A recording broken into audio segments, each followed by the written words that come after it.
Hey everyone, my name is Tommy Reynolds and this is a review and overview of Pixapro's RIKO400 flash LED ring light.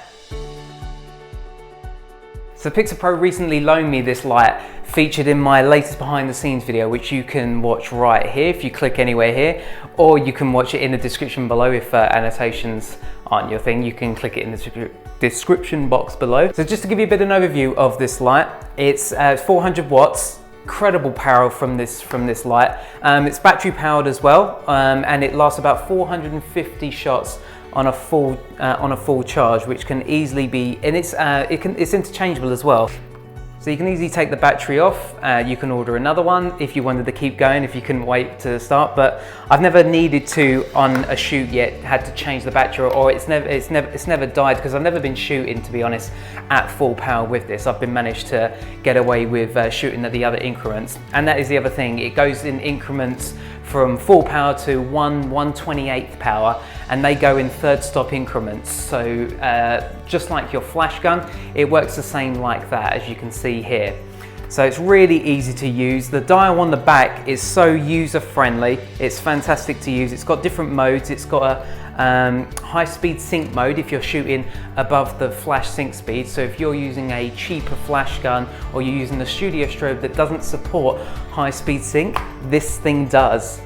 Which is fantastic. It's got a Stroboscopic Multi-flash mode, which is great if you want to create some in-camera double exposures or triple or whatever exposures. You can take multiple flashes. You've got the option to with this, so you can, as I said, create double or triple or quadruple or even more exposures in camera using this if there's no ambient in the room, which is fantastic. And it's it also works with Pixapro's trigger systems as well. So you plug that in and add your trigger to the top, and it will talk to it, so it makes it all again wireless. You might, when you first look at it, you think, whoa, it just takes over your entire camera. It does take a little bit of getting used to get used to holding it. But on certain lenses, I can actually fit my hand underneath here and carry on using it as I would normally, which is quite handy. So yes, there is a little bit of weight to it, but that doesn't bother me. I'm used to using bigger lenses like the 70-200 f2.8 IS lens. It's a bigger lens, so I'm used to the weight. So if you're not used to the weight, that may be something that will take you by surprise at first, but you get used to it because it kind of distributes it quite evenly if you hold it in a certain way. So you can hold it like this, or if your hands are small enough and your lens is and you adjust the lens, then you can slip your hand under here. But there's so many different adjustments on the back here as well, so it will literally fit anybody with any lens. At the moment, I've got my Mark III on here without my battery grip on, but that's no worries. If you've got a battery grip or a camera with those battery grips built in, maybe you've got a more expensive camera, it's absolutely fine as well. You just adjust it and it will suit that fine as well. It's got different modes on it as well, so you can it's got 3 different light modes on the front, so you can use it as a continuous light for shooting video as well. So you guys, as I say, you've got 3 different brightnesses that I'm just kind of going through there. So it's great as you can act it as a modeling light. If it's your only light source and you're not using anything else and there's no ambient in the room, then rather than shining a light or using your phone light, you can use this as its own modeling light, and then it will flash as well, like so. So it's great. It's got, as I say, it's got a test button. All the buttons on the back are really user friendly. It's so easy to cycle through. And what's great as well is if you do have Pixapro's trigger system on top, where you can cycle through the different flash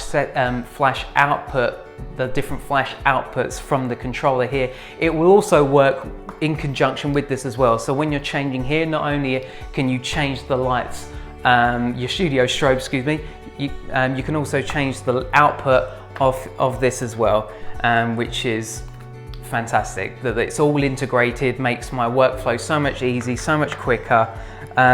It's just a fantastic light. In terms of when I've been using it personally, I've been using it in conjunction with another light source as well. You can use it on its own as well, and it gives a beautiful catch light in the eyes, that tiny little ring catch light in the eyes. However, personal preference, I prefer to use this in conjunction with another light source. So for example, in this photo here, I used Pixapro's lovely softbox off to one side, camera left. Here's what it looks like without the light, without the RIKO light added with it, and here is what it looks like with the RIKO light. As you can see, it kind of just adds that little pop to it. I can't explain it. It's like it adds a bit of feel without it disrupting the other side of the face that's already lit with the softbox. And with that, you just need to adjust the light output so it's not too bright and it's not overpowering my main light. This is acting as a fill light, and that's what I mainly like to use this light for, to act as a fill light and the catch light as well. So the softbox may not be, it may be up high and lighting over here, but then I can use this, as I say, to act as the catch light and use as a nice fill light on the other side, which is great because sometimes when I want to do a wide-ish shot, I like to use reflectors all the time. And sometimes if I want to get a wider shot, then the reflector and the stand or my assistant is going to be in shot. And if they pull themselves back, then obviously the catch light, the light from the reflector isn't going to be as good because they've obviously stepped away. So it's kind of a catch-22. So either I go in closer or I find another solution, or I could have another light source acting as the fill, or you can use this. So this, I can be at any distance away and it gives me a nice fill to the other side, rather than having to worry about set up another light or set up a reflector on a stand or worry about my assistant being in my shot. I can use this to act as a beautiful fill to the other side of the face, and it just, I don't know, it gives it that painterly quality to it, just by softening and just adding that little bit of extra light. It's the beauty of fill, and this is what I like to use it for as well. As I say, but you don't have to use it solely as a fill light, but this is my personal preference. You can use it on its own if you've only got this only light source on location. Because it's obviously small, that's the beauty of taking it on location, rather than setting up another light stand, another light, etc.